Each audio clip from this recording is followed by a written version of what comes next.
Hello friends, welcome to smile talk paramedical channel. Friends, ಇವತ್ತು ನಾನು paramedical ಬೋರ್ಡ್ಗೆ ಕಾಲ್ಗಳನ್ನು ಮಾಡಿದ್ದೆ. Third year result ಬಗ್ಗೆ ಕೇಳಲಿಕ್ಕೆ ನಾನು ಸ್ಪೆಷಲಿ ಕಾಲ್ ಮಾಡಿದಾಗ ಅವರು ಹೇಳಿರುವಂಥದ್ದು ವಿತಿನ್ ಅ ವೀಕ್ ಒಳಗಡೆ ನಿಮ್ಮ ರಿಸಲ್ಟ್ ಡಿಕ್ಲರೇಷನ್ ಮಾಡಲಾಗುತ್ತೆ ಅಂತ ಹೇಳ್ತಾರೆ. ಬಟ್ ಯಾಕೆ ತಡ ಅಂದಿದ್ದಕ್ಕೆ, ಇಲ್ಲ ಈಗಾಗಲೇ ಫಸ್ಟ್ ಇಯರ್ ಮತ್ತು ಸೆಕೆಂಡ್ ಇಯರ್ ವ್ಯಾಲ್ಯೂಯೇಷನ್ ನಡೀತಾ ಇದೆ, ಅದರ ಜೊತೆಗೆ ರಿಸಲ್ಟನ್ನು ಬಿಡುವಂಥ ಸಾಧ್ಯತೆ ಇದೆ ಅಂತೇಳಿ ಇಂಡೈರೆಕ್ಟ್ಲಿ ನನಗೆ ಮಾಹಿತಿ ಕೊಟ್ಟಿರುವಂಥದ್ದು. ಹೀಗಾಗಿ 1 ವಾರ ಅಂತ ಹೇಳಿದ್ದಾರೆ. ಅಪ್ರಾಕ್ಸಿಮೇಟ್ ಆಗಿ 1 ವಾರದಲ್ಲಿ ಥರ್ಡ್ ಇಯರ್ ರಿಸಲ್ಟ್ ಡಿಕ್ಲರೇಷನ್ ಆಗುತ್ತೆ. ಮತ್ತು ವ್ಯಾಲ್ಯೂಯೇಷನ್ ಕೂಡ ಕಂಪ್ಲೀಟ್ ಆಗಿದೆ.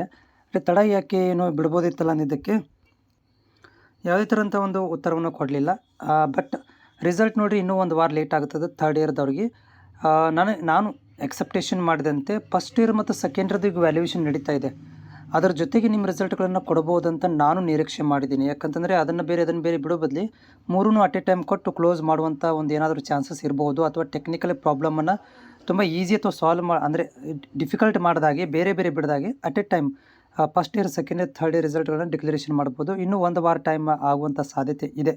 ಓಕೆ, ಬಟ್ ಇವಾಗ ನಾನು ಮಧ್ಯಾಹ್ನದಿಂದ ಚೆಕ್ ಮಾಡ್ತಾಯಿದ್ರೆ, ಬೆಳಿಗ್ಗೆ ಕಾಲ್ ಮಾಡಿದ್ದೆ, ಮಧ್ಯಾಹ್ನದಿಂದ ನೋಡ್ತಾ ಇದ್ದರೆ ಈ ರೀತಿ ವೆಬ್ಸೈಟ್ ಸಸ್ಪೆಂಡ್ ಅಂತ ಬರ್ತಾ ಇದೆ.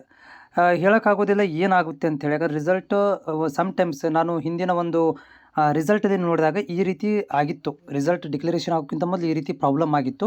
ಯಾವಾಗ ಓಪನ್ ಆಯಿತು ಅವಾಗ ರಿಸಲ್ಟ್ ಡಿಕ್ಲರೇಷನ್ ಆಗಿಬಿಟ್ಟಿತ್ತು. ಇದು ಕೂಡ ಒಂದು ಪ್ರಾಬ್ಲಮ್ ಅಂದರೆ ಒಂದು ಗುಡ್ ನ್ಯೂಸ್ ಥರನೇ ಆಗ್ಬೋದು. ಇದು ಸಸ್ಪೆಂಡ್ ಇದಕ್ಕಾಗಿದೆ ಅಂತಂದರೆ ಒಂದು ಗುಡ್ ನ್ಯೂಸ್ ಥರನೂ ಆಗ್ಬೋದು. ಯಾಕಂದರೆ ಇದರಲ್ಲಿ ಥರ್ಡ್ ಇಯರ್ ರಿಸಲ್ಟ್ ಕೂಡ ಹೇಳೋಕ್ಕೆ ಸಾಧ್ಯವಿಲ್ಲ, ಬರ್ಬೋದು.